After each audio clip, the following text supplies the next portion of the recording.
Yeah, dude. One of the main fights. We got two main fights actually. You got Nova Esports stalwart up I don't know what there. I don't know what towards SCE is the trying north. to Now do. STG crashing next Ria's compound. Oh, dude. Alright, so They King do just knocked realize Prime action. compound, and HDG is one of those teams that will not back out without a fight. Harewood I thought just this nade got might dome. just do it. Yes, it does. One Confirms for that one he win. trade. That's gonna be a huge thing for them next Rio. Still Can we having watch high the positioning inside entertaining this fight, you know, STG having please? all For real, this nobody gives a disadvantage shit in the about world. this. This nade might be good. Yeah, let's just watch these guys Did nade not each really other make it to constantly. the Bro, market. the cat. What a call though from next fucking Ria to camera be dudes. able to Bro. decide to take this compound. Bro, we towards do that not mid care game. about They snatched it away S2G. from Finna Oh, change SG it. is Now going in in. this next They're zone, taking the but left, they the will right side of the have to defend compound. it from 2 sides now because here comes Furious He pulling got up. absolutely murdered. Oh, dude, Furious Gaming as well. It seems like they want a little bit of piece of compound. So they as well are just going to be charging in. Nextria trying their best to defend this from 2 teams. STG and Furious Gaming now. Nextria.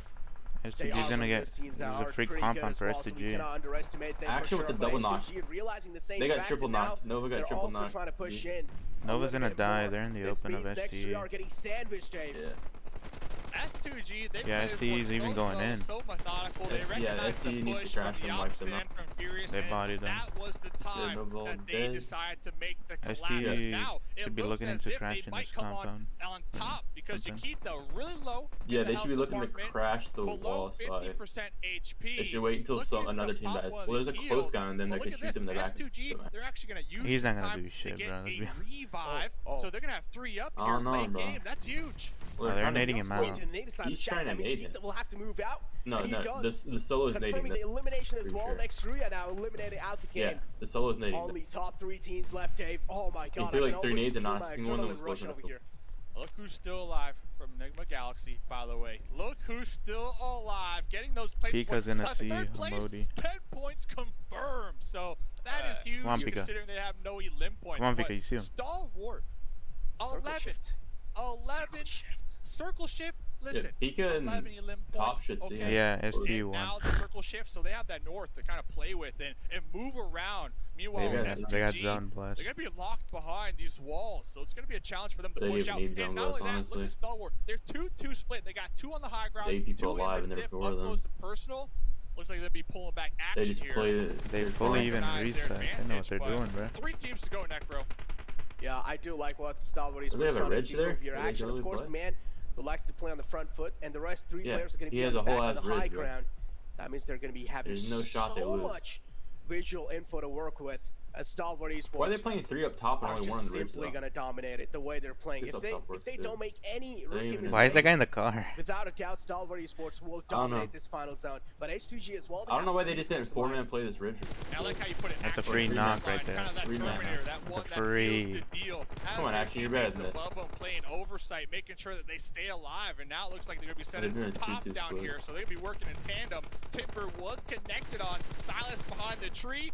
Oh, it all comes down to this for game number 1. Oh, it all does come down to this. Every single player sweating inside the lobby. Dude, that man thought he was me for a second, But bro. S2G, but Relax, S2G a little bit more pressure added on their side. As 2 players already taken out the game, and now Hamoudi as well. Seems like he's 13 finally kills with the woken up win. from that Jesus nap. Christ. And well, Damn. guess what? Who takes it? Who backs the first game? It's going to be Stalwart Esports. Let's go! Game First. number 1. Stalwart coming on top not only with that winner chicken dinner, but a ton Nice. of elim points. Hamoudi though. Hey, shout out to Hamoudi. Second place, I'll take that all day long as a solo snake, trying to avoid those sidelines, trying to play nice and sneaky. That is 12 placement points in 1 game. That's solid. Huge.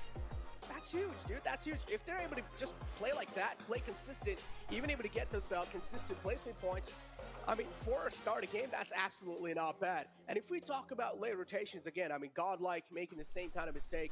In these kind of southern zones, you always got to be those teams that are pretty quick to rotate. If you're not able to do so, you're just going to be held back, and that's what exactly happened. Alpha 7 was just hammering the pain into them.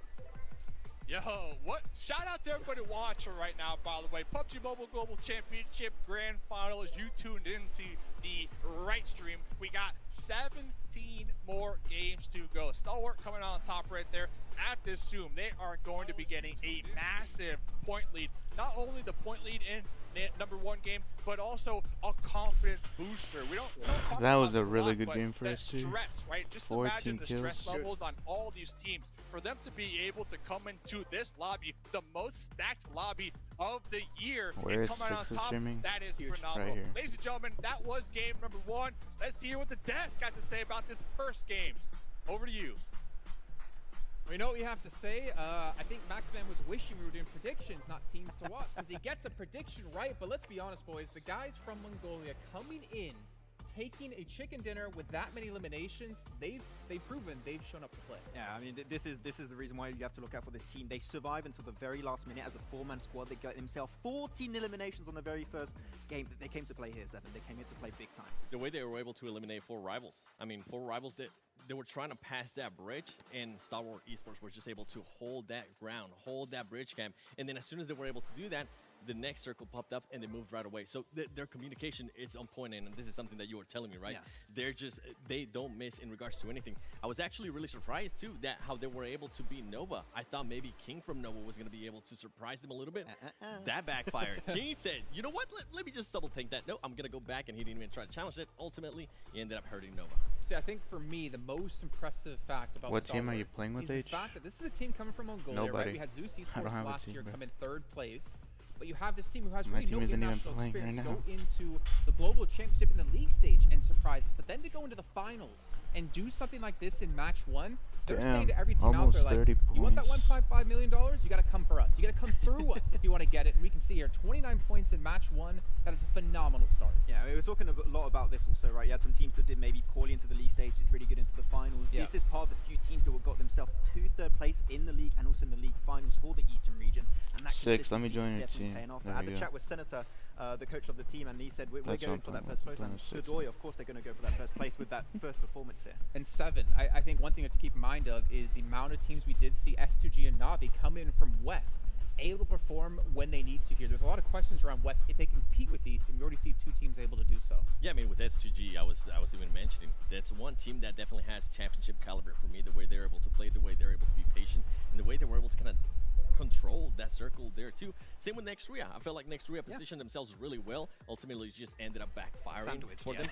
But the fight against the Fenerbahce, that was a great fight. I think Nox was able to rotate late, right, Max? I know you want to talk about this one. I want to jump on that one. When you're looking at Fenerbahce, they had such a good position. I think it was around phase 4, phase 5. They had a huge 4-man split, and they had a position advantage to get into that compound instantly. They took too long, and they left Nox in a scouting position that you do not need a scout anymore when you have a strong position like that, and they just got breached upon What is by going the on? side Sense is of playing with Nextria. It was so Knights, easy Spike is to playing with execute. Exit, Fenerbahce, there is a nowhere. little bit of a change towards the And end they're there. playing That with could have been nobody. their win on that first game. Yeah, also important to see I that know, bro. Order was the MVP. I don't even know We what's talk happening about, with the team. Teams now in PUBG Mobile 2021 going into 2022. It is so important to know have a anything, team man. all stars. And we always talk about I don't even know if Paraboy, I'm gonna get but dropped we see or Order if step they up, we see leave King step or up, we see even QC be thrown into the I'm team thinking in the over midst Ghost. of league stage into the finals, able to If they step wanna up, and it's stay, a great sign for Nova, I don't who know are the anything. defending champions. Definitely. I mean, another one that I know we saw Nova there, but SGG. We always talk about with them. Go back to I West Nova's team. great, but let's talk about SGG. I want to stick to my West teams, right? I know you guys are going to be pulling for those East I mean, teams. I I'm gonna want be to play sticking with to the West somebody, teams. but And you know what? Let's even skip need to that. Let's figure go out to Godlike. what the fuck my team I wants feel like to do we have to first. talk about that. Alpha 7, they were trying to bridge camp Godlike, and it absolutely backfired thanks to Jonathan. We're mentioning he is just such a great player, and he's able to clutch up when he's needed to clutch up, and he was able to do that perfectly there. Sadly, it didn't end up working out ultimately because they ended up losing before Alpha 7 went out. But overall, it's at least some elims and some points that are going to count towards them. The important part, though, for me in that is that Godlike are showing they're not afraid of any team, right? They're going to go up against Alpha 7. They're going to fight against pretty much one of the best teams from the West and be able to do a decent job. And Jonathan's showing he still has an all-star power. Yeah, they were just ready to go for the full push onto Alpha 7. That was very impressive. Jonathan able to get a somewhat clutch towards the end. He was able to get Neo back on his 2 feet, which is a really good play. But I think that, of course, this is a team that, because they don't have that international experience for a long time, the more games they're going to have, the more experience they're going to get, and they're going to change and adapt extremely quickly. So this first game, they're going to adapt, they're going to tweak things, and they're going to come back into the next wrangle even stronger. Okay. Well, what about maybe some teams that maybe let you down, not in a super negative sense, but like for instance, Damwon, they were our finals champion of East. They didn't perform too well there at the very end, but they still had a decent showing. But it's not the team that we kind of would have expected after the results from finals. Damwon as is an interesting Tensei one on this game told because they me were trying their best to go for the swim rotation. I'm They not were trying talking avoid to the them and breakage, they're not which is talking to me. understandable, right? Because you have so many teams Motherfucker, that I can't have talk to him now because it's he, all the the motherfucker has his East DMs Africa. closed and Here he they keeps just on tried to go for full on snap adding. over, and unfortunately doing so, you just lack So I can't ask They him. went right into Navi, right into Nova, and it just went downhill from there on out. In regards to teams that actually didn't perform that well, I want to talk about Team Secret. They ended up losing to Down 1. I felt like their But I don't rotation, know. their push I don't know towards what they Down wanna 1, it was just something that I didn't expect out of the team. It looked sloppy.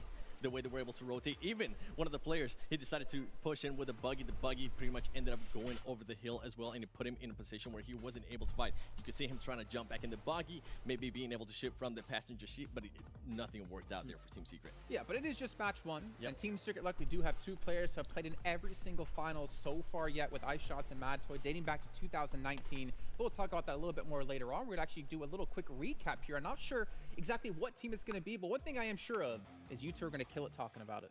That looks like the Kendi, man. I feel bad. I was like, bro, there's snow on the map. What's going on right now? But no, we're going to be having a little quick recap about what's happening so far. And the team I think we're going to be focusing on, we're going to see which one are we focusing on. I think it's S2E. I think it's Stalwart. Stalwart, yeah. Okay, so their usual drop that's going to go into Novo, of course, having that sort of Nufka finish from the very get-go. What the hell made it a lot is easier. You don't have this? to cross those So bridges, no weird. need to cross that river. You're going to have Cool a very at the same easy time to get there. But the one thing I love, Seven, and we talked about that extensively during that game, was how they were not willing to push that compound early on because they knew that was going to be hot waters. That was going to be super contested. Just hold the northern side, wait for the circle to close off when all the teams already took that fight, and then you go for the push towards the end to get that win. Just their timing right here. This is the main one that I wanted to talk about. Just the way they were able to surprise 4 rivals right there, being able to execute that so well. And something that I actually wanted to talk in regards to Stalwart Esports is they ended up with 14 ilms, right? When we go to their healing, they only had 14 It seems like it healing, ended and in we a saw them bad take so way many for you engagements. guys.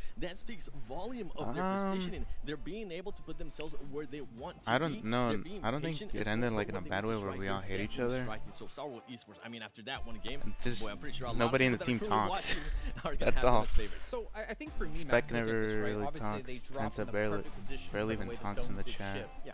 I Bale think what's important never to notice talks is in the that, chat. yes, they had zone, but they were able to get so many eliminations. We see so many teams be able to have zone, Nobody- they just nobody play it talks. super passive. But we know Stalwart is not a passive team. But that's the thing I love so much is that they knew exactly that that compound was held on by Nextria. That was super valuable at the time.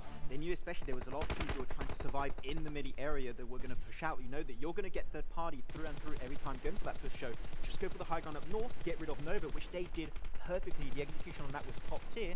And then just, you have the last circle. Sure, there was a lot Damn, of Nova circle up on didn't that even very try to last circle, smoke out but the they could have breached it bid anyways, even if the circle went away from them. So before they going played their in. position so well. This is why I love watching Stalwart play so much, because if they have an opportunity to win a game, 99% of the time they are going to be able to convert that into a big win with big elimination points, which here they got 14. Big step up here. And I mean, just going off base what we saw there, I really wish King from Nova Esports would have been able to take the fight.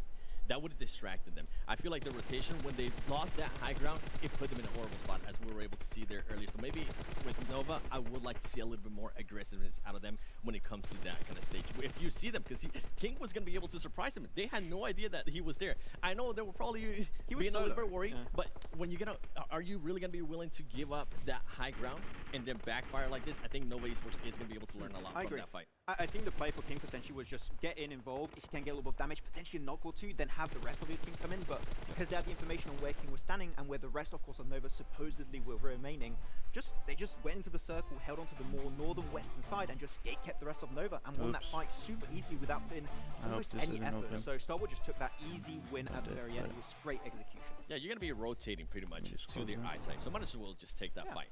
And don't put yourself in a curious situation where you're going to be losing the high ground and you're not really going to know where they're going to be shooting you at, because they're able to just pretty much pop up, hide, move around, and be able to pretty much eliminate you. And I'm looking at Stalwart, and we always talked about Infinity when it came to East League as being one of the most consistent teams. But if you looked at the results, right, of some of these teams, we looked at Dam1, they finished first in finals, they finished 13th in league stage. Xavier finished second in finals, 14th in league stage. Stalwart finished third in finals, third in league stage. On the other side for West, Nextria, first in finals, 9th in league stage. Navi, second in finals, 12th in league stage. Stalwart has been probably one of the most consistent teams we have seen across both of these little mini events we've had within league stage, and they're showing that they still have that consistency now going into the grand finals. I would not even say one of the most consistent. I would say the most consistent. Again, two third positions back to back in those two stages is really insane. But hey, they started off, as I said, I talked with Senator. They're going for that first place. They want to be that first place team at the end. They want to be called the world champion, and this is a really good start to doing so here, Seven. Okay, well, ladies and gentlemen, we're going to be heading to a short break where we get things ready to go for our second match of the day. But don't go anywhere. We'll be back soon for some more PUBG Mobile action.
see it in the finest detail.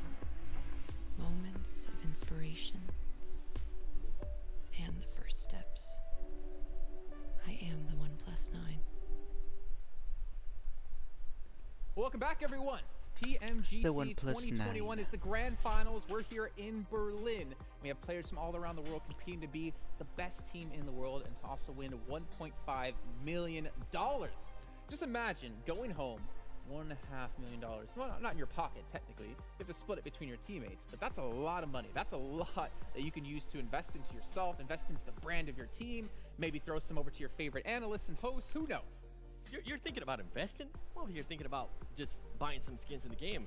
I really want that Scar L. It looks so sick. I think 1.5 mil would not be enough for me to get any skin. I would just be so unlucky every time. That does sound like your luck, to be fair. We are going on to a second match, though. It's going to be heading over to Miramar, and we've already had a little bit of a discussion while we were in the break, and a couple of teams we're looking out for here, in particular when it comes to maybe early clashes. Max, you want to go ahead and start off that topic? I'm going to be looking at El Pozo. Of course, we had scrims and everything happening. Maybe those things changed, but I'm expecting maybe a final Pozo between Nigma Galaxy and Alpha 7. And we know that Alpha 7, they love those hot drops because they pretty much have hot drops technically that could happen on every single map. So intrigued to see if that's going to actually happen or not, because Nigma Galaxy, early fights, not really their speciality. So I think that they might try and avoid it as much as possible. Another one to look out for that I know it actually happened. I want to add one to that list that you're putting out. Is going to be Next Ria.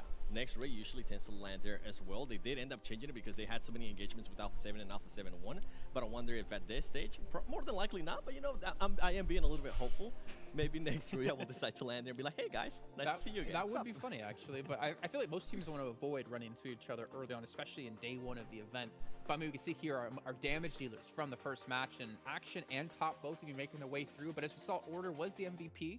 So usually, as I think it was Claris who noticed it during East League, is that like even when Nova was not doing well, even in the week they didn't qualify for the Super Weekend, Paraboy was still the big standout player competing with the likes of I think it was like Newsy at the time, like of the teams who were in first place. We're seeing Order step up and taking a look at the limbs. I mean, this isn't too surprising. Yeah, not too surprising. We're going to see Top. We're going to see Action being up there. Scry typically is not the one that's going to be getting most of those eliminations, right? He's the one that's trying to set up initially Top and Action, but he's just had apparently great opportunities every single time. So while not strike, while just like, you know what? I'm tired of you guys not talking about me. I'm going to step up. Not seeing Pika here this time, but Seven, really impressive stuff from Stalwart from Mongolia. Definitely. I mean, just going back to what I was talking about earlier, for them to be able to get that win with the amount of engagements that they were able to have, for only have to heal up 400, that is just so impressive. I feel like it's a big understatement. I'm hoping viewers at home will be able to keep an eye on that, because that just talks about their positioning. They're being able to put themselves, once again, just in a great spot, making sure they win those fights and making sure some other teams kind of don't even want to fight them. Nova just decided not to fight that, and I'm still kind of scratching my head. But another team I do want to talk about is Navi. I feel like Navi played that so well. They were nowhere near their usual landing spot towards North George. They decided to drop right there on the military, and they did a beautiful 2-2 split. A beautiful 2-2 split where we were wondering, I thought at one point maybe they were going to just try to go to the bridge camp. They decided not to, but they were able to hold off a lot of teams. They were able to be opportunistic to get some elims as well. And they were able to hold off Damn Son. Damn one. There you go. Damn, son. I know. It was actually a really good hold, right? Because they had such a good high ground opportunity. While also, I believe it was maybe Tixie on the lower side. It was just trying to make sure that they were pinning down the entirety of Damwon. It was good execution, but unfortunately that third party from Navi, from Nova actually, it made it just a little bit more tricky at the end. But good execution still from Navi, just got a little bit too hard there. Yeah, a little bit difficult indeed, but they still have more matches either way. And before we can really drop into our next match, I want to give a shout out to Singtel, providing PMGC with Singapore's most powerful 5G network. And speaking of that, I mean, Navi, they're going to need that powerful 5G network because they have a lot of pressure on their shoulders. I'm going to call them out in particular. Seven, every time we ever talk about Navi going into these big international events, there's always so much hype around them. We always talk about how good they are as a team. And I'm sorry to say this, but they kind of always let us down. I 100% agree with you. Thank God, I didn't want people hating on me. I disagree. No. It's just always a big hype, and something that this team definitely lacks of, and this is something that we're kind of looking at before the show started, is this is a team that it's not really able to carry momentum really big. If they get a win, they're not able to end up backing it up with another win, or maybe able to back it up with the top 5. It's always a roller coaster with them. If they do pop off, they end up popping off, but I would love to see a little bit more consistency out of them, whether it's in regards to elims, whether it's in regards to placement points. I just want to see consistency and just carrying momentum. So would you say then for you, Navi is your team to watch in this match? 100%. Okay. Because they were just so impressive. I was really, really surprised at the way they were able to play that last match. Okay, so we got Navi for 7 on the end. Or 7, you're not 7, you're max man. I'm 8. Damn, Yeah. You're 8. Who's your team to watch? I kind of gave up on 4 rivals when it comes to getting potential wins. But no, they're going to do it right now. They're going to make it happen, okay? I don't know when, but I'm going to go with this game. Let's go, 4 rivals. Well, you're brave. I went with Stalwart Esports to see if they can maintain that momentum for the first match of the day. And speaking about maintaining things, we're going to maintain our casters here live, back on the air. Mustache Dave and Necro, take us away. Damn, son, already game number 2, dropping in hot. That's fast. Necro, Dave on the mic. Finally. Miramar, what a game number 1. Necro, though, already in the Miramar match. Oh man, here we go. The Deserty lands a Miramar, and I do want to see what's going to be happening on such a massive map already, because we talked about some drop clashes coming in El Pozo, and well, 2 of the big teams out there, man. What are your expectations, Dave? Yeah, we're looking at El Pozo, Enigma Galaxy, A7, and then Monte Nuevo down to South Next Ria. So there could be some early clashes. Not only that, Hacienda, right? Hacienda del Patron. I believe Godlike like to go there, STG like to go there. That's a big one. There's a lot of what ifs. I know we had practice, I know we had scripts, but the big thing is that was then, this is now. This is when everything matters. This is when it's all on the line. So with that in mind, can a team realistically afford to hot drop another team to risk the potential of getting 0 points here? That's the question up in the air. Wait, it was on Picado. That's what got me thinking as well, because now we also know that you don't really have a lot of games to mess around with. You cannot just try out some new strats completely and then maybe, try and work things out. But no, another Southern Circle inside the map of Miramar. These are quite rare, Dave. As rare as it gets. I'm just trying to soak it all in. Because we get circle number 1, there's some water in play, and yeah, this is Miramar, go figure. But up there to the north, I'm still looking. We got SD, we got 4 rivals, S2G, like all these squads are still hot dropping on each other essentially. Oh man, they just don't care. They want the early smoke. They don't care. And well, guess what? Yep, I'm pretty sure they will probably get the early smoke. Unless if Enigma Galaxy just do not want to give A7 what they want. A7, of course, is one of the most aggressive teams out there, and they're not going to be backing out from a fight without any kind of they would at least want some elim points on their name to start the day off. And A7, they are out for blood without a doubt. H2G for now in Hacienda del Patron, they have kind of full control of that side, so seems like somewhere down line, Godlike has backed off from there. Hit that subscribe, by the way. Notifications on. That's guaranteed you can get it done. Shout out to all the viewers, by the way. I was watching a ton of people watching right now, a ton of people cheering for Godlike in the YouTube chat, and a ton of people cheering for Stalwart Esports. So I'm looking at this game though. You're kind of touching on it. The redemption, Alpha 7. I called Alpha 7. 7 called Alpha 7. Last game, couple elim points. We saw them on that bridge camp on that east side. Didn't really play out in their favor. And I'm looking at Alpha 7 because I feel like game number 2 needs to be their game to really come back, I want to say. Get that momentum, those juices flowing so that they can play their confident play style that at least I'm used to seeing from them in that West League. Yeah, exactly. I mean, if you talk about Alpha 7, the first thing that comes up in my mind is that aggression they show, and also the the consistency that Alpha 7 in general have, right? They're just like one of those teams that do not like to back away from the fights, but at the same time, they do manage to get decent amount of points for themselves each and every single game. So, just quite understandable. Alpha 7, this is what they're known for, but I do want to see what exactly, what kind of things are going on for Godlike over here, because we did not see them in Hacienda del Patron.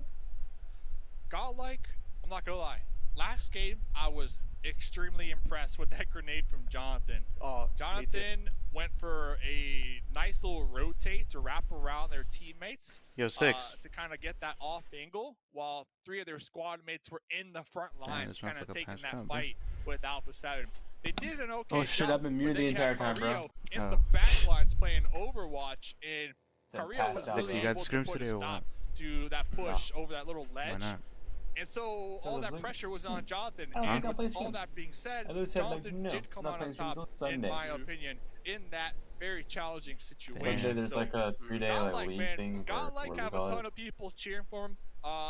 They're Oh, at you the mean biggest like stage right now. They got a rest lot day? to prove. They got some Nah, teammates I that really do didn't have wanna that play. I world really didn't wanna experience play. I believe the desk was talking about. If there was kind of that wild card to disrupt the lobby, and let me get your take on this, I feel like it's Godlike, right? Godlike Without a can doubt. be that disruption You to picking me lobby. up?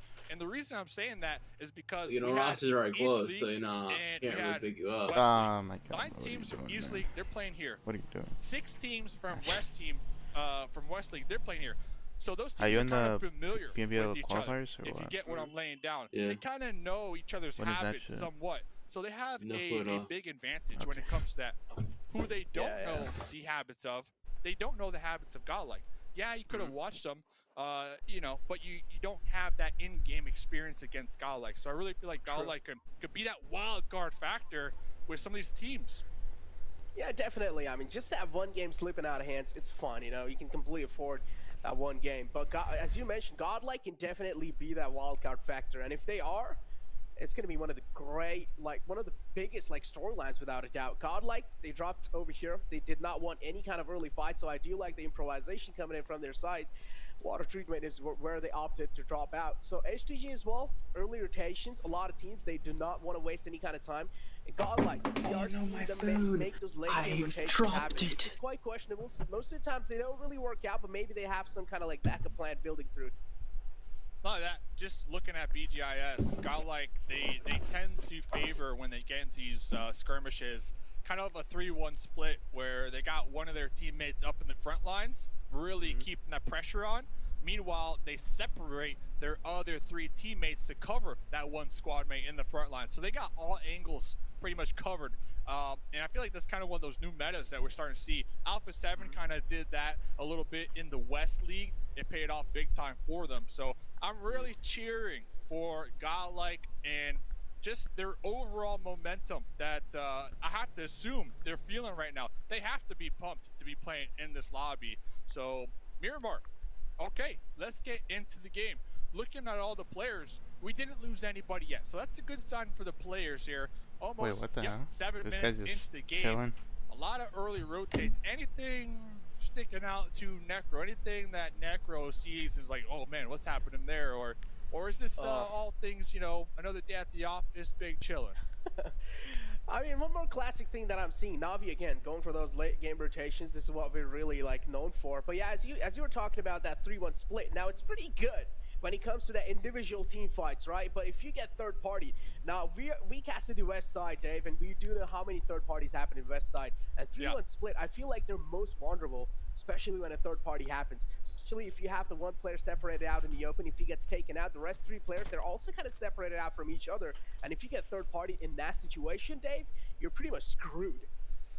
Yeah, somewhat.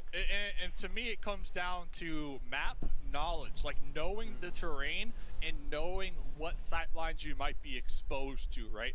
Not only that, the spacing in between your split. As long as your spacing isn't too far from each other, for example, to add to your point, if one of your teammates gets knocked down, as long as that spacing isn't too far, you should be able to get the pickup, right? If you are safe to do so, of course. So that's another thing to keep in mind. And Godlike, just watching BGIS, a lot of the fights that they were in, they were aware of the terrain. They took these nice fights when they would push out in the open, where they knew for a fact what angles were covered, which angles weren't covered, and if those angles weren't covered, they had a teammate covering it for them, if you get what I'm saying here. So Godlike, I'm telling you, I'm a big fan of Godlike. I am really happy that they made it here, and I think they could really disrupt this lobby. Dude, I myself am a huge fan of Godlike. You know what they say, hashtag they'll say Godlike, and that's what I'm going to say as well. But yeah, for now, the circle shift as well. Alpha Kind of going 7s to are gonna be gatekeep. down south again, a little bit tilted on the right side, which is completely fine. That means there is going to be a lot much more free compounds for other teams to try and take it. But yeah, now as you were also talking about the kind of like separation, you should not really be separated from each other a little too much. And I feel like for that is a perfect example has to be Stalwart Esports. I just like how they like adapt in each and every single fight, right? It's not like they don't separate a little too much in these fights. It's like they do that, but if only they have a clear knockout, easy. Like if they're sure that they're going to be getting this knockout, then only they will make that huge separation happen. Unless they just try to like keep themselves separated, but not too much. Yeah, Stalwart Esports, another prime example that we saw last game. Every time we would look at them, they either had a 2-2 split or they had a 3-1 split with action in the front line.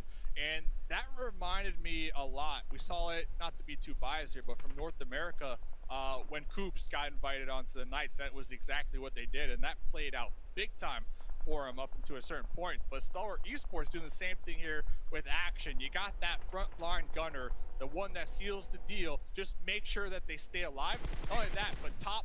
Oh my God. But talking about opening up these engagements, yeah, Nox Bump. Dude, did you see that tracking right there? Well, that was the 1-2 dirt nap out here. Oh, if I am the player dying right there, I'm saying, I'm yelling he's a cheater. I'm yelling. There's no way. You know, it's just, that's just me if I'm playing the game. Oh, damn, son. That's why I'm yelling. If I get taken out like that, like they were full pedal to the metal right there. Oh, my God. What a nice shot there. And this is Fenerbahce. Last game, we saw them. They got heated. They got crashed upon. Didn't work out in their favor. And if they would have won that fight, they would have came out big time because that compound was solid. So a lot of these teams, they're looking for that redemption, I feel like, in game number 2. All these teams are top-notch. They all have the skill. They made it here. They're here for a reason. But, of course, you don't want to get 0 points in a game. So I'm really looking for these bottom teams to perform here in this match to really get it going. Oh, dude. Nexria, one of those teams, they won the West League, dude. Completely surprising all of us. And I do want to see now what Nexria they are going to be doing in grand finals as well. We've been talking quite a lot about all the other teams. Nexria, one of those teams I feel like we need to talk about them a little bit more, having players like frozen underneath your sleeves. And if I'm going to hold on to my words for now, again, Godlike being held at the bay. And this is what I really do not like. Those late rotations do not work out most of the times. And Godlike, again, being held off at bay. And this time, it's Stalwart Esports doing the same thing. But guess what? It's going to be a little third party from the side of Na'Vi. And, of course, it's a West team doing the third party. Yeah, they're definitely going to lose one in this process. Godlike out there, but they're kind of catching a break because now Na'Vi going to be applying that pressure to Stalwart. So it is what it is, as these teams going to be up here in the north trying to outrun the blue zone, now closing in on them. Stole the kill, but the other 3 teammates of Godlike, they were able to successfully get on out of harm's way. They're still in their vehicles. They're ready to react to this next circle shift. Oh, but no, as I said, that Neo. Godlike. This rotation, man, it isn't paying out in their favor right now. Dude, late rotations, I'm telling you, it's really hard to get those down. Late rotations most of the times do not really work out, but for now, Na'Vi, they're looking pretty good. Another one of those teams that do like to rotate pretty late, but in the previous Erangel game, I did like the adaptive nature from their side. I did like it was kind of like a huge change in pace that we saw from how Na'Vi played back in the league days, but now Stalwart Esports, that's a huge spray from top. Connect quite a lot of shots, but I also see Downward Gaming going against H2G. And the so close. Oh my God, hits an but he got blown up. Barely made it on the other side of the edge.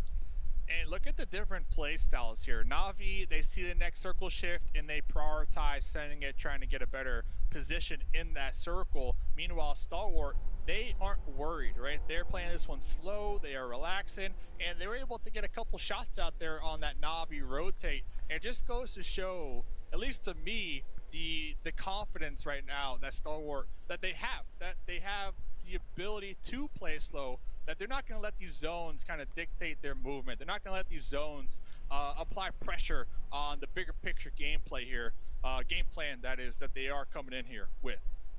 Oh, dude, the game plan, as you mentioned, they're also going to be rolling out some like secret cards, I'm pretty sure, on the day 2, and I cannot wait for that.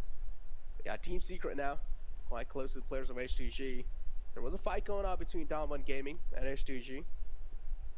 Couple of casualties, we did witness those as well. Downward Gaming as well, short one player. Same thing goes with H2G. Es la primera partida, no, es la segunda. Team Secret, do you realize in the front there is a team?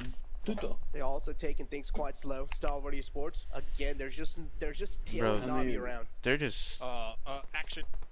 down there. Oh man. Jinxie able to. Oh, look at that tracking, by the way. The gyro right there from action. But yeah, I guess Stalwart Esports, you can also say they're a little more comfortable in this situation when I'm talking about that pressure from the zones, because they do have 29 points from last game. We can see the leaderboard right there on that right-hand side compared to Na'Vi with 1 elim point from this game, so they're gonna have 8. So that mental game, man, it is gonna play a factor here for a lot of these players and their decision making for sure. Mental game. Always an important Bro, ST factor. is chasing them down. Big tournaments like this, and Action just trying to blow Tixie's weakle. Oh, he screamed something. Pushed out of tires, so Tixie now will have to move out in the open, trying to pop in V, trying to dodge those shots, but not enough movement. Indeed, and Top is going to be finding him. Damn. Tixie goes Navi's down. mad. Tixie eliminated out the game. That's not really good news for Navi. Navi left with only 2 players alive.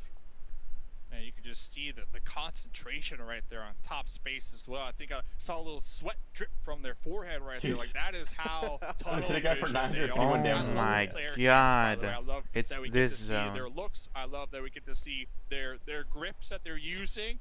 And just that determination. Next zone goes up, so hopefully they're a little more determined because they are on the opposite end. So Stalwart Esports, they are going to have the challenge to reposition now in this new circle that did once again favor the south and favor the water. Oh, did you see the split from Infinity as well inside the zone? They had like all 4 players separated out, and as soon as they realized next trio is closing in, they just retreated back. Now they have 2 to split. Both these compounds are being acquired by Infinity, and Infinity have the prime positioning inside the zone, including Enigma Galaxy. Now they can try and play this off as safe as possible, or else they can try and rack up some kill points that are the teams that are trying to make it inside the zone. Team Secret though pretty close to Furious Gaming. Or I guess I gotta say Poppy Potro is pretty close to Team Secret.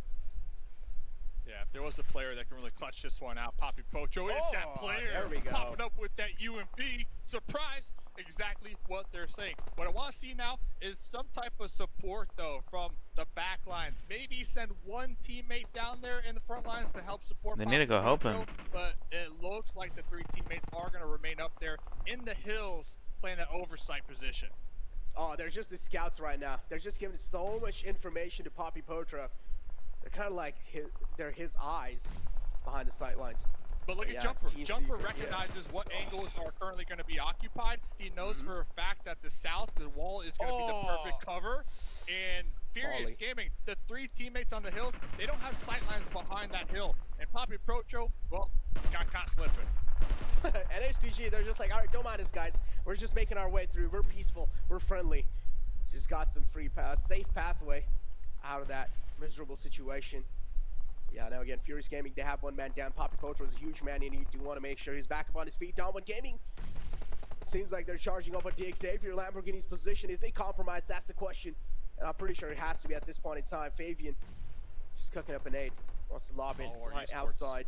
And yep, as just Stalwart Esports as well, rolling out on the sidelines, but I'm not really sure. I don't think so they're going to be challenging a fight. No, they're zooming back. They're looking to They're crashing this compound. They just crashed whoever the people are in there. Xavier back against the wall. 2 squad mates right there trying to defend this compound up against 3. Duck in the back, knocked out.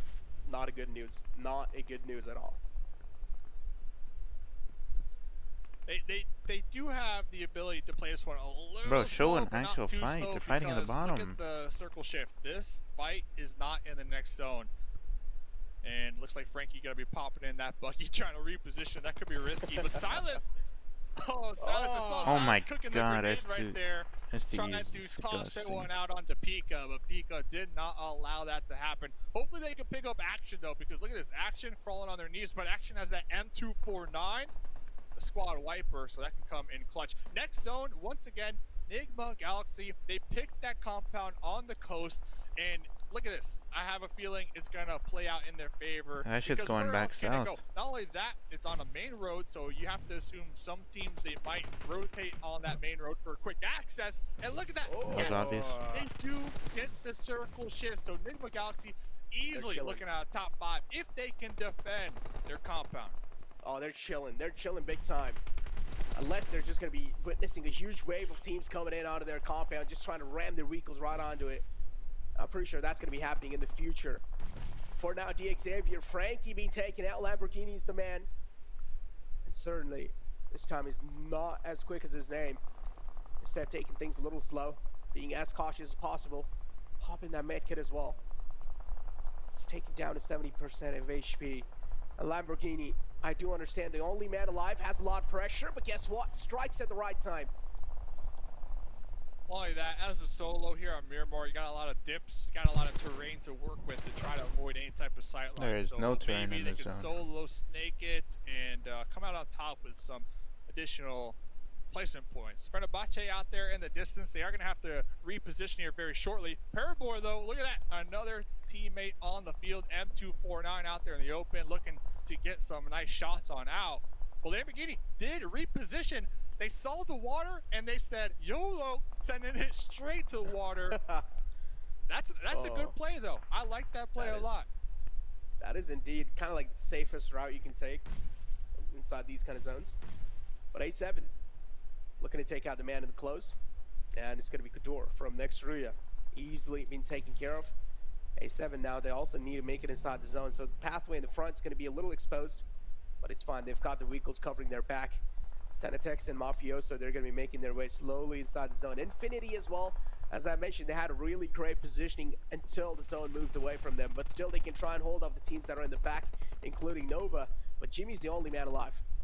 Yeah, still pretty solid position though, all things considered. I think a little bit of it is in the next circle, and we saw they have those different levels of terrain to work with. So as long as they can make sure nobody surprises them from behind, they should be looking ahead, looking downhill. And as long as they have some vehicles to maybe work with, they are looking pretty solid in my opinion, especially with 4 up.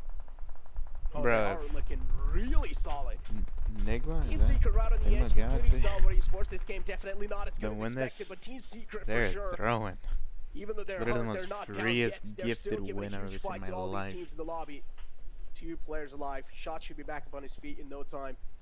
A7. Carrillo taken out. That's not going to be keeping A7 settled. They need to make sure Carrillo's going to be back up on his feet. And next, Carrillo is the one trying to hold him off at bay. Yikta going to be confirming the kill on Carrillo.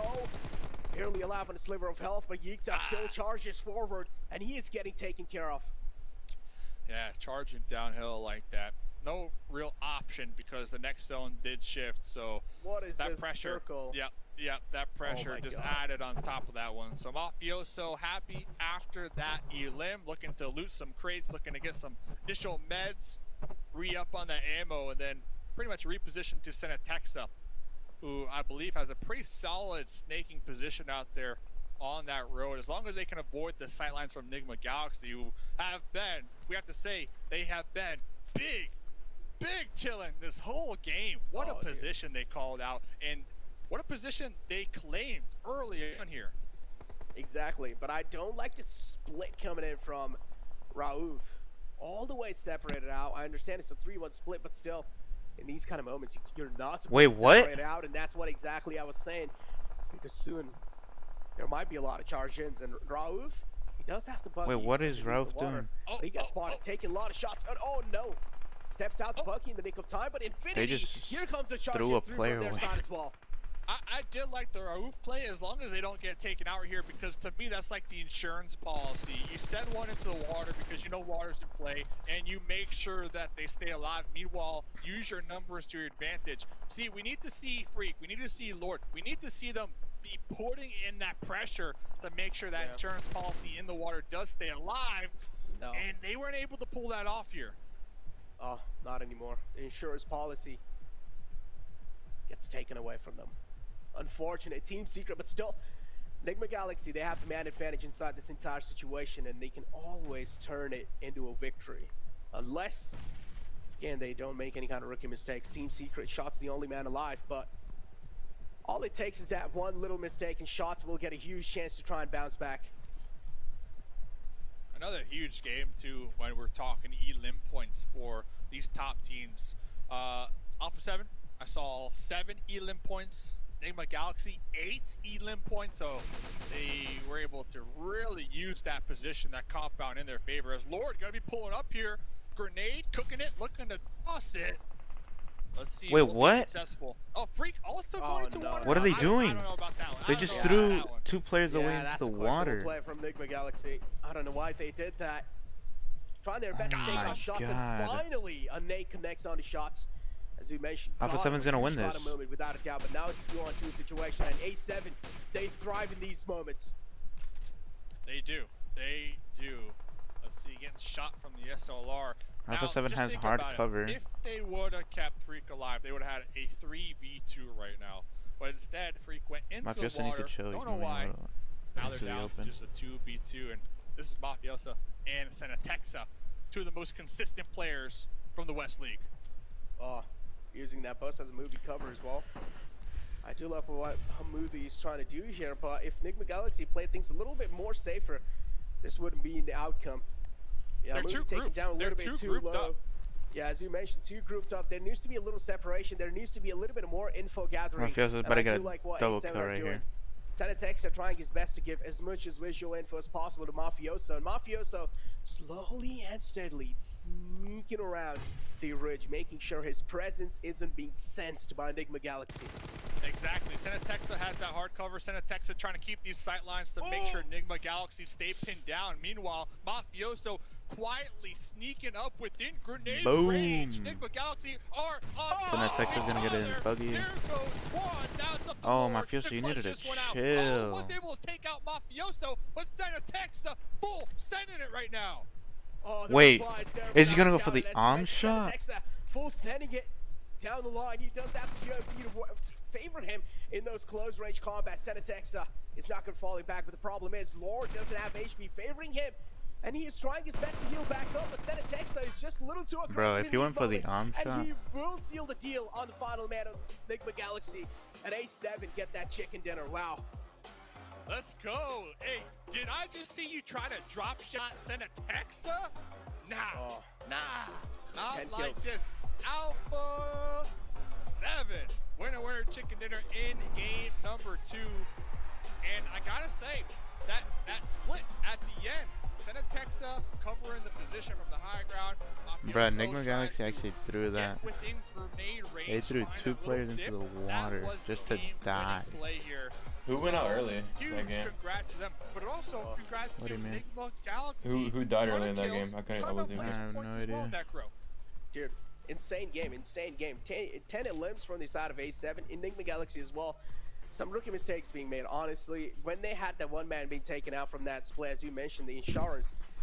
Did you see what Enigma Galaxy did? Like they should have at least tried to like stay if your teammates did that. Had a little bit of sensible split between them.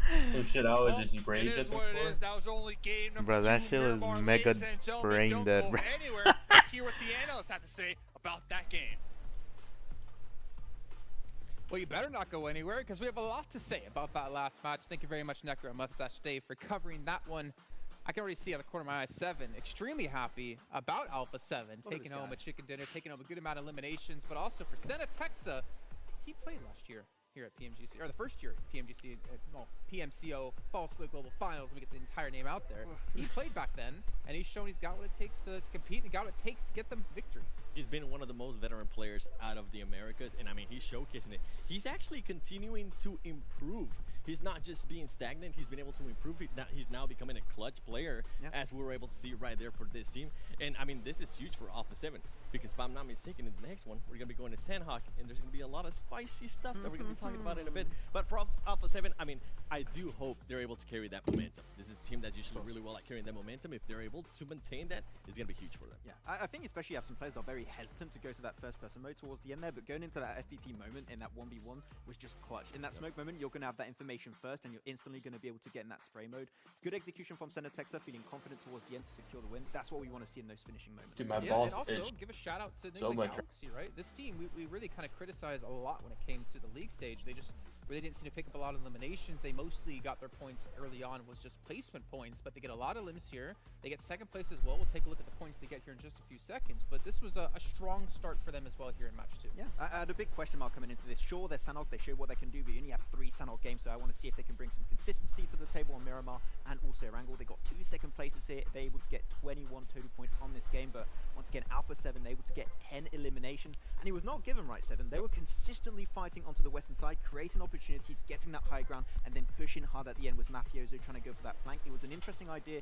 Mafioso did go down, but man, they were fighting tooth and nail. Enigma Galaxy should be first place. That they were able to just switch one player from each other, right? Yeah. One got knocked, the other player got knocked too, so that helped out Alpha 7 in a huge way. And I love that Cinetexa didn't just take the time to wait and see what happened. He just decided to push on the buggy and make sure he was able to get that chicken there. So that was really an impressive play out of Cinetexa, and I mean, that shows why he is that veteran player out of Alpha 7. Another team I really want to talk about is Team Secret. I feel like the difference from what we saw in the first game to this game, it was night and day. I love the pushes they were able to do. Yeah. They seem more coordinated. They seem more working together, and it was just lovely to see. And they were able to finish off some of those fights without getting any of their players eliminated. Yeah, in particular, I think Team Secret was super opportunistic in this game because this circle continuously going towards that ocean. Like, very rarely happens, by the way, on these map of Miramar.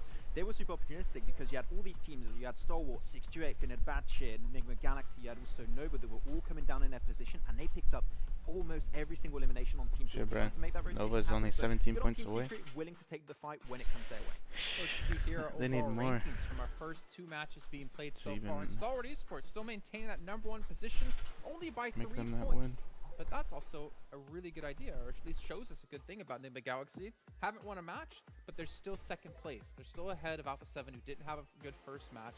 They're able to put up a consistent performance so far, and that's a great sign for this team.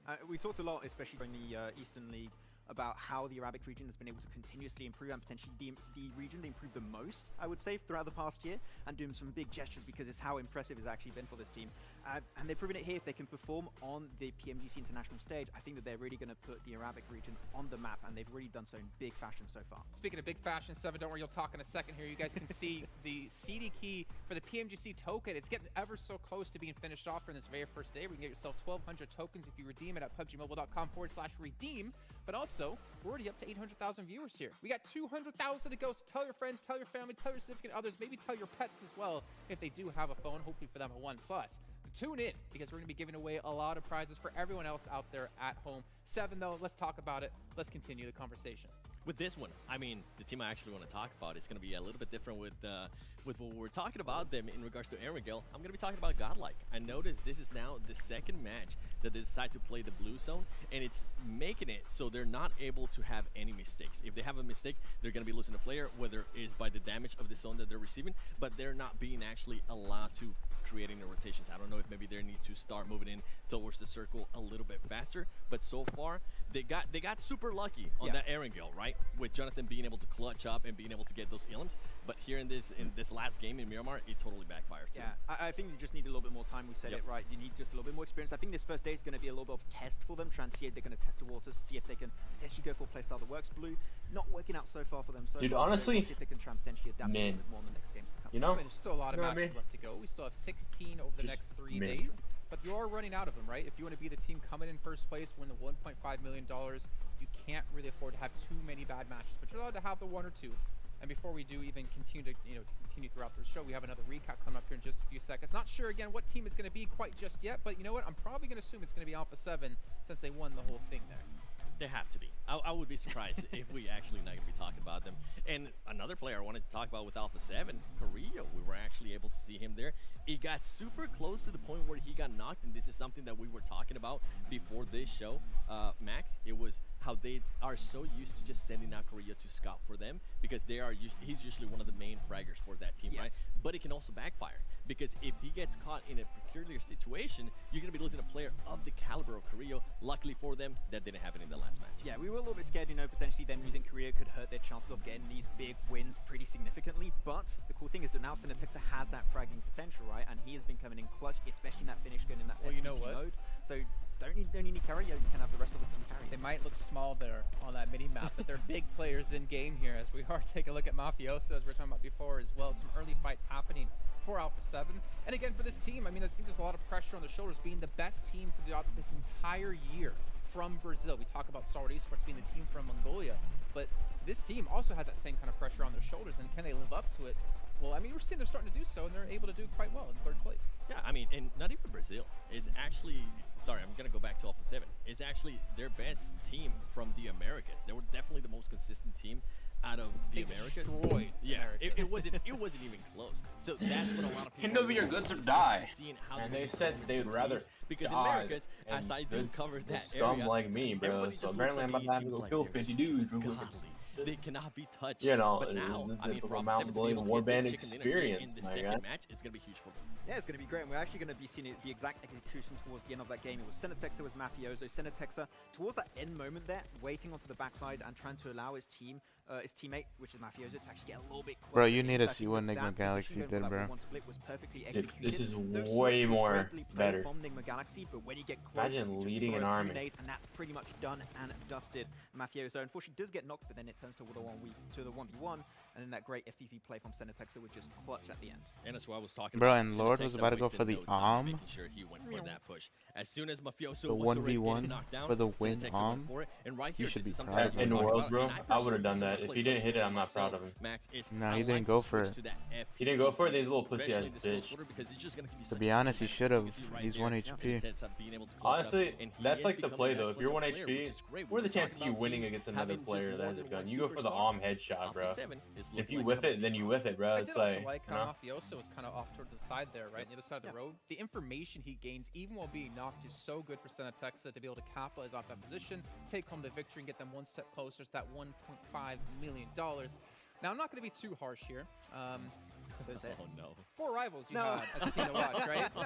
How did they do? I mean, it was Alpha 7. I mean, they're too good. Come on. Yeah, and unfortunately, that's the main issue that we have with 4 rivals. They get close to a potential good position, and then they just, I have the impression they stress in some way, shape, or form, and they just unfortunately have a complete blunder.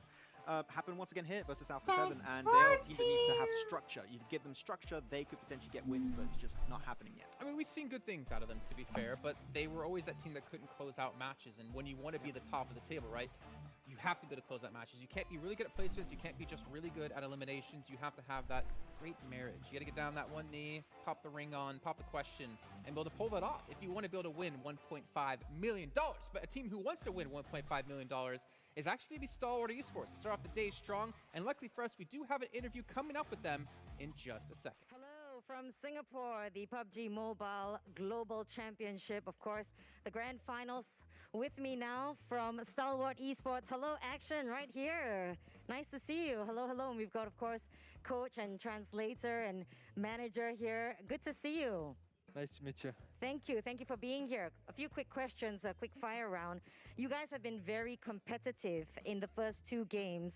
How did you prepare for the grand finals? Эхний 2 тоглолт маш мундаг байлаа. Тэгээд Grand Final юу бэлдсэн бэ гэнэ. Ер нь бол тоглолтынхаа юу тактикийг бол ер нь хэлж болохгүй. Тэгээд бид нар энэ тэмцээн дээр ер нь хамаг чадхаараа үзээд заавал чемпион болохыг гэж байна. Okay, he say he not want to tell the tactic of our game. Of course. But he say we can try our best for coming to champion. Now, you guys also played well in the league stage. So in your opinion, what's the biggest difference between the grand finals and the league stage so far? Okay, so league stage-ийн тоглолт нь одоо ингээд league stage grand final хоёрын тоглолтын ялгаа нь юунд байна гинэ. League stage-ийн тоглолт grand final-ын тоглолт нь ер нь бол grand final нь дэлхийн бүх шийдвэр цуглуулсан гэж хэлж болно доо. He said, yeah, what he said is different because grand final is what the all Virgin the said. team in the world, 21, the best team in the world. So league stage is only for East team, right? Right. And this is the biggest difference. That's right, of course, the sizing of the teams. Now, when it comes to the championship, who do you think is your biggest competitor? I'd love to know as well. Okay. Энэ тэмцээний хамгийн том өрсөлдөгч нь юу вэ гинэ? Хамгийн том өрсөлдөгч гэвэл бид нар өөрсдөө л юм уу да. Өөрсдөө даваад энэ тэмцээнд авраг болоод гэртээ бахархалтайгаар арихыг хүсэж байна ер нь. He say all team is the best, all team is good, but the real adversary for us is ourselves. When I was because a young in boy, the game my father we can said have to so me, many errors, but this is for ourselves. Yeah. Because you His can team is have pretty good. so many errors. And if we don't have some error, it's good, and we can take the trophy of PMGC and go home. That's they right. play as a Hey, team. Actually all play the really best. cool. And thank you for being here. Yeah, thank you very much. I play better Let's say coordinated. a big Nah, NA is terrible coordination, bro. We're all dumb. Bro, what do you mean? NA has the best coordination. That's why we literally win worlds. And hopefully not goodbye for too long here. Great to Are hear we from in them, Worlds? actually, talking to Ashton. Yeah, who we're in their Worlds. biggest opponent was When? themselves. I don't see myself 2 on years the ago. Worlds right now. 2 years I know, ago. so, and you brought this up, we were watching the interview back. Yeah, how'd that go Reach again? out to them, and they told you it was a different team, right, originally? Was it only you? Alpha 7 Oh, because of shit. their I was solo squadding, bro. My team was absolute 6 ages. with The DPS fights and everything is insane. Like you definitely want to look out for that. the But sickness, yeah, Alpha 7 you know? is also their big competitor from the western side. You know, like 60% team Maybe kills. You know, after nothing some big, play, nothing they're like, big. they're not that big of a deal. Coops split at worlds, you know. Nah, they're gonna drop each other. I was Coops for Coops All right, type ladies and shit, you gentlemen, know. we'll see if they're going to drop each other in just a few moments. We're going to head to a short break here and get things ready for our third match of the day.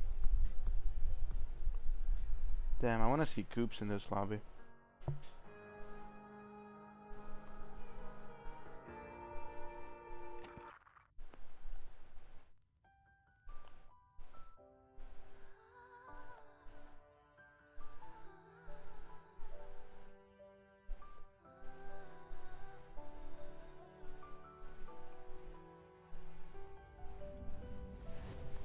Every second that I breathe is going down in history. We are victorious, can't stop me. Maybe today we'll fight our best, show you the way if you can handle it. You follow me.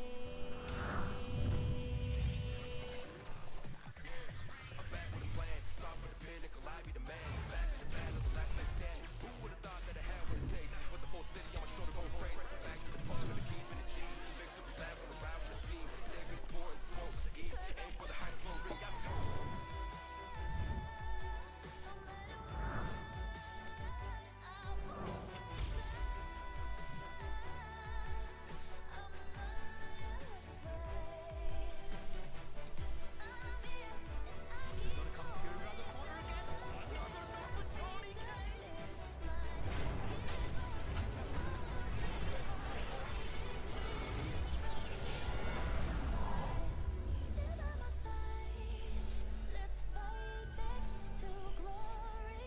Oh, victory's ours. We'll never settle.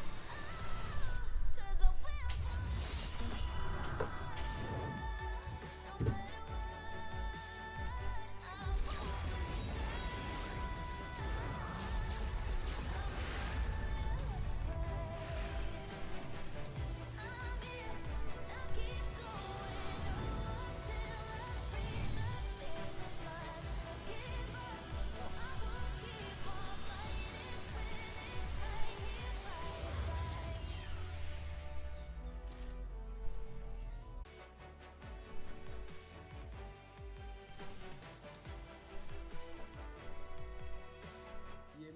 PMGC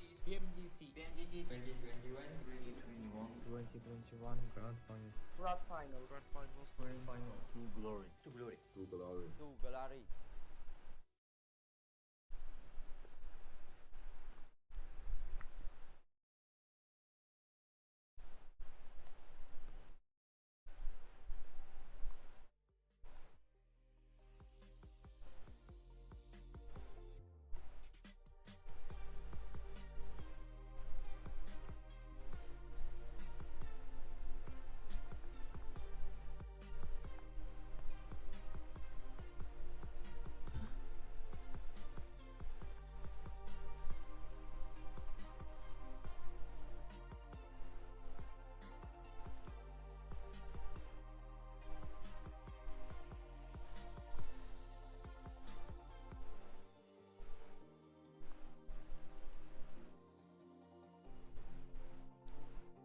Damn. Holy shit, is a crab.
And we are back. We told you it wasn't going to be too long of a break, and it wasn't indeed. And we're ready to get into our next match of the day as things are to get very moist on... I love that word. He loves the word. It used to freak him out, but he loves it now. I'm glad to hear that, Max. But things are get really interesting when we get over to Sandhawk for multiple reasons, right?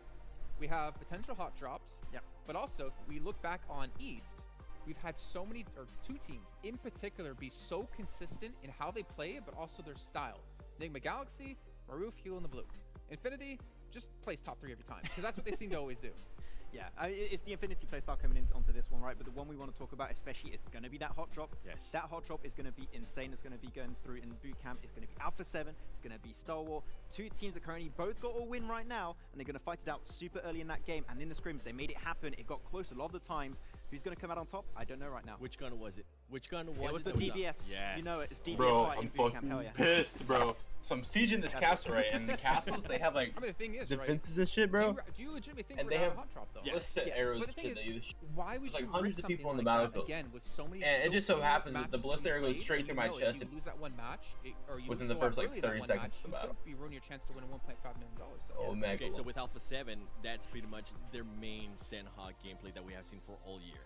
I don't think I've ever seen him drop anywhere that is not Sandhawk.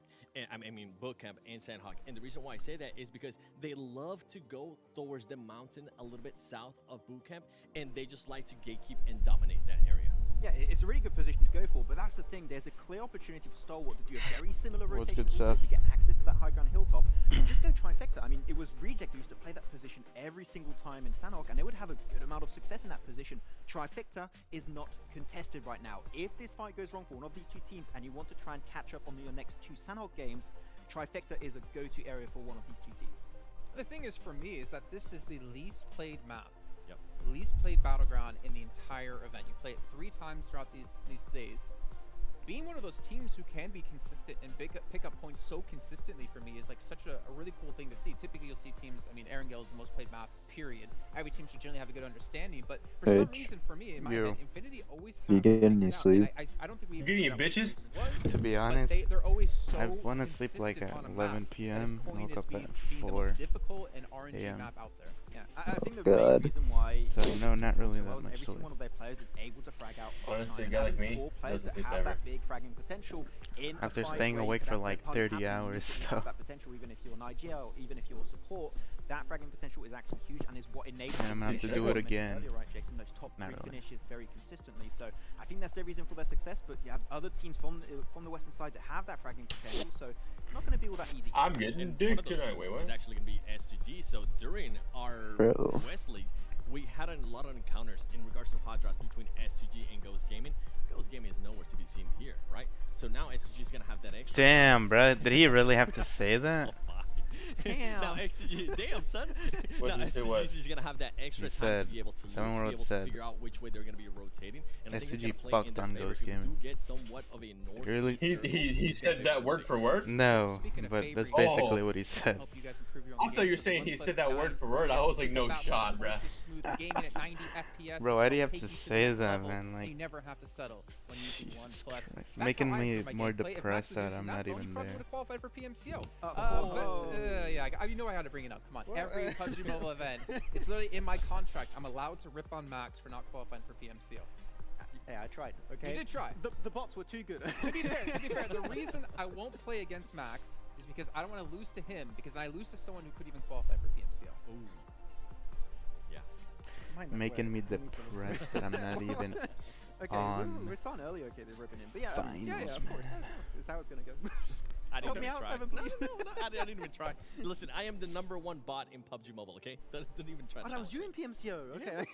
Okay. Also, shout out to Fairmont Singapore for catering with the highest degree of pampering here at PMGC. And really quick, we have to get into our teams to watch as well, because this, for us, I think is a really interesting one, because we're really diverse in our selections here. I'll start things off. I went with the Infinity. As kind of mentioned before, this team has been kind of the most consistent team I've ever seen in PUBG Mobile history on Sandhawk, the most difficult battleground out there. So that, for me, is why they're a team to watch. If they want to place top 3, if they want to place first overall in the event, I feel like they need to have those performances, those strong performances on Sandhawk. Max? That's a big surprise. I think you never picked Infinity in like the history Never of have. Pokemon. First time. He's First never time. done that. No, I'm going to go with Enigma Galaxy because team to watch, not team to win. So I think that they can go well. If Ralph is in the blue, you know he's going to get second place. So it's going to be Enigma I mean, Galaxy. that's important, right? Yeah, If you can be so consistent, even just healing off They got the 2 blue second to get places. points, that's big. Yeah. Who do you got, 7? It's going to be a big surprise. It's actually going to be Alpha 6. I'm just kidding. It's going to be Alpha 7. I mean, I have to go with them because if they do end up winning that engagement, right, they're more than likely going to end up losing some players. I would love to see how they're going to Oh yeah, Alpha 7's getting dropped on by somebody. I forgot who it was. Or are they just going to continue to... Your mom. Got him. Yeah, I mean, they're obviously the pride and the hopes of West, but it's time That's to who hop wins into our it. next match of the day. So let's throw it back over to our commentators here for the last time of the day. We got Mustache Dave and Necro. Sandhawk. Yo, Maxman. Hey, Maxman, what are you taking notes on, man? What you writing down? Let me know. Game number 3, Sandhawk, of course, 7 representing Alpha 7. Bro, look at the That's shit I a big posted in gift chat, by the for way. me, Necro. In general, The reason about I'm that bringing guy? it up is because Yeah. we are Bro, that shit playing was That's like- creepy, man. Alpha That That's shit was just like- terrifying. Right, bro, Esports like... boot camp clash here. That's huge if they do pull it off. Who's Oh, winning, that's bro? Who's what I winning call boot the camp? Clash of the Alpha Titans, dude. A7. And this is what I'm really Who gonna is be it? I eyeing out forget. for. It's Another A7? top clash Is that that STE? anticipated coming inside. Without a doubt, has to be Alpha 7 Godlike versus and STE, Nova. I'm pretty Now, sure. both of them like to drop in finance. Yeah, Are they it gonna looks do like the same it. this time? That's the question. Oh man, there's a lot of what ifs. We're gonna find out right here, but talk about finding Oh out. my We got god, some Alpha 7 early left. team action for That's the rivals first. here. They are squaring up. Looks like they got a duo just right in the thick of it. This is near Runes, up there on that west Damn. side of the circle ship. There's already a fucking Oh fight. man, here we go. Another circle Navi kind of like just versus tilted down south. STE. It's just a south day today, Dave. I don't know what's going on. All these circles just kind of tilted down south. Take C, able to make it alive on a sliver of health. Gotta thank his gods for sure for that. Thank his like stars, without a doubt. Take C still alive in the game somehow. And now over here, Dom 1 Gaming and 4 rivals. These two teams clashing against each other. Fabian back there trying to group up with their teammates could really play spoiler for the duo of 4 rivals, in my opinion, if Damwon could just make sure to play this one slow and keep the focus on them and really spring up with that surprise factor. Damwon, the most consistent team on Sandhawk when we're looking at the East League, so this is their map. They know it front and back. Let's see what will happen. 4 rivals looking to play spoiler to that. Ooh, 4 rivals. That's a beautiful split for sure. If the man who's kind of distanced himself from the rest of the pack, who also has a little bit of high ground, if he's able to find that initial knock on the Dom 1 Gaming, that can change quite a lot of things. But guess what? Who finds the initial knock? It's Dom 1 Gaming knocking on the doors of 4 rivals. Why would he And there's vault a year that? split for 4 rivals as well. That's quite a questionable. Walt's outside the window, and he gets caught this time, and Junie's the man who will take care of him. Yeah, and we saw it play out exactly how we expected. Fabian from behind was able to group up with their teammates, apply that additional pressure from the alternate angle. But look at this, Clutch got UMP in hand, trying to square up with the Duke Master, the Duke and Machine with the Vector. Looks like Clutch Guard going for a nice little rotate, trying to catch an off angle here onto the Damn, Duke bro, Machine, who STE has must just be stayed in the terrifying corner of if the Alpha 7 compound. leaves boot camp. Like Clutch Honestly, God dude, I'm might be terrified of opting to SC7 as well, safely bro. Like, retract back to their teammates dude, here. you know how because we big saw last game ST's cocks are? got like a Okay. little rough on the rotation. So we saw him lost 2 on that rotate.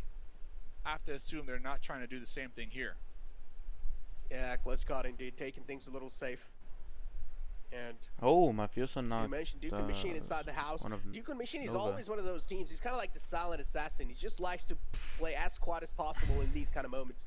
Who the fuck is Just this? wait for the opponent to make any kind of mistake. Oh, it's King And when he playing. they do, he just strikes. I thought it was, Like, I thought it talking about was mistakes, one of their new members. That's not a lot of games. Dude, Damn, King bro. is a The reason PQC I say god, that's not a bro. lot Damn, bro, of games Nova's because going after in 16, OG. There's gonna be one team. I like walking how away with Nova 1.5 keeps their billion OGs for US every grand dollars. final. So every single point counts. And look at this little substitution action here. Oh, dude. Since the That's beginning that's to gonna be the huge, right? end. They're trying to change things out, From trying the some tip. new things out over here. You know. Substitution as well.